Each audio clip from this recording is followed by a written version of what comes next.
महाकुंभ 2025 का आगाज हो चुका है।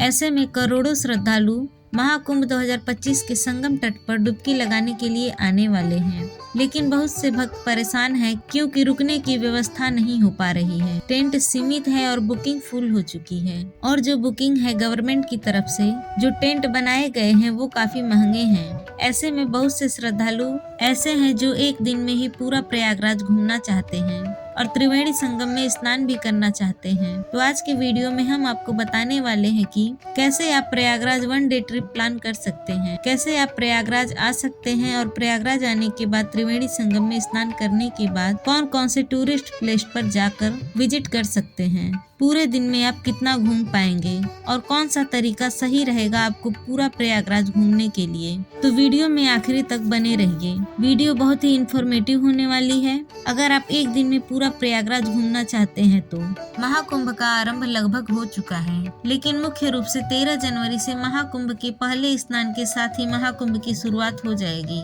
उसी दिन से करोड़ों श्रद्धालु मेले में पहुंचने लगेंगे। तो अगर आप भी आ रहे हैं, सबसे अच्छा और सबसे आसान तरीका है बाय ट्रेन। आपको ट्रेन के द्वारा ही प्रयागराज आना चाहिए। गवर्नमेंट की तरफ से 13,000 ट्रेनें चलाई जाएंगी महाकुंभ के दौरान। ऐसे में बहुत सारी स्पेशल ट्रेनें भी चलाई जा रही हैं पूरे भारत से। तो अगर आपके शहर से प्रयागराज के लिए ट्रेन है तो आपको ट्रेन के द्वारा ही आना चाहिए, और आपको अपने प्रयागराज की जो ट्रेन करनी है वो ऐसी करनी है कि आप सुबह 4 बजे से 5 या फिर 8 बजे तक प्रयागराज आप पहुंच जाएं। और अब जान लीजिए कि कौन से स्टेशन के लिए आपको ट्रेन करनी है। तो प्रयागराज में मुख्य रूप से 8 से 9 स्टेशन बनाए गए हैं जहाँ के लिए आपको टिकट मिल जाएगी, जिनमें से पहला स्टेशन है प्रयागराज जंक्शन, दूसरा है प्रयागराज संगम, तीसरा है प्रयाग जंक्शन, चौथा है प्रयागराज रामबाग, उसके बाद है नैनी जंक्शन, प्रयाग छुके जंक्शन, रामबाग, फाफामऊ और जूसी। तो इनमें से किसी भी रेलवे स्टेशन के लिए अगर आपको ट्रेन की टिकट उपलब्ध हो जाती है तो आप निश्चित होकर ट्रेन की टिकट कर सकते हैं और बहुत ही आराम से आप प्रयागराज पहुंच जाएंगे। और ये जितने भी स्टेशन हैं लगभग सारे स्टेशन 7 से 8 किलोमीटर की दूरी पर ही हैं, जिनमें से प्रयागराज संगम, प्रयागराज जंक्शन, प्रयाग जंक्शन, ये तीन जो स्टेशन हैं ये लगभग 4 से 5 किलोमीटर की दूरी पर पड़ेंगे।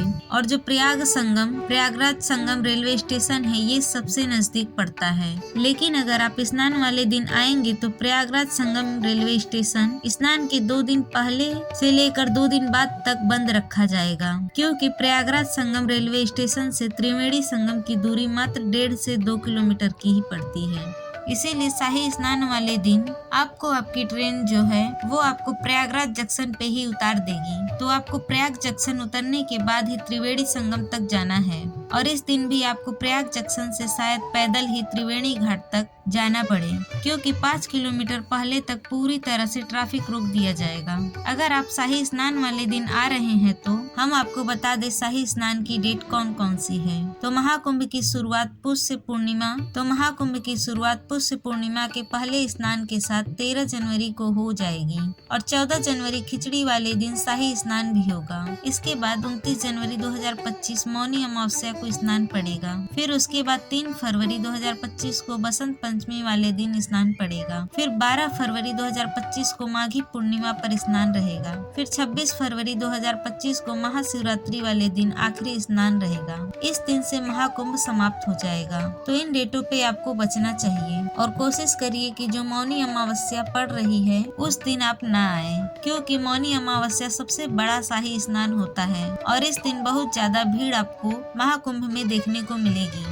और इसी वजह से आप 1 डे प्लान कर रहे हैं तो आपको मौनी अमावस्या के दिन नहीं आना चाहिए, और उसके अलावा आप कभी भी आकर स्नान कर सकते हैं। और आपको बता दें कि 5 किलोमीटर की रेंज में आपको पैदल ही चलना पड़ेगा शाही स्नान वाले दिन अगर आप आ रहे हैं तो। और नॉर्मल स्नान वाले दिन अगर आप आते हैं तो आपको ई रिक्शा की सुविधा मिल जाएगी और इलेक्ट्रिक बस की भी सुविधा मिलेगी, जिससे आप त्रिवेणी संगम से लगभग 2 किलोमीटर पहले तक पहुंच जाएंगे। 2 किलोमीटर पहले से ही आपको पैदल त्रिवेणी संगम तक जाना पड़ेगा। उसके बाद अगर आप ट्रेन के अलावा बस से आना चाहते हैं तो उत्तर प्रदेश के किसी भी शहर से आपको बहुत ही आसानी से बस मिल सकती है। उत्तर प्रदेश से महाकुंभ के लिए बसें चलाई जाएंगी, तो आप बस के द्वारा भी महाकुंभ में आ सकते सकते हैं। महाकुंभ 2025 के लिए 7000 बसें भी गवर्नमेंट की तरफ से चलाई जाएंगी, तो अगर आप बस के द्वारा आना चाहते हैं तो आसानी से आ सकते हैं। अगर आप अपनी कार या बाइक लेके 1 डे प्लान करके प्रयागराज में आ रहे हैं तो लगभग 5 किलोमीटर पहले ही आपको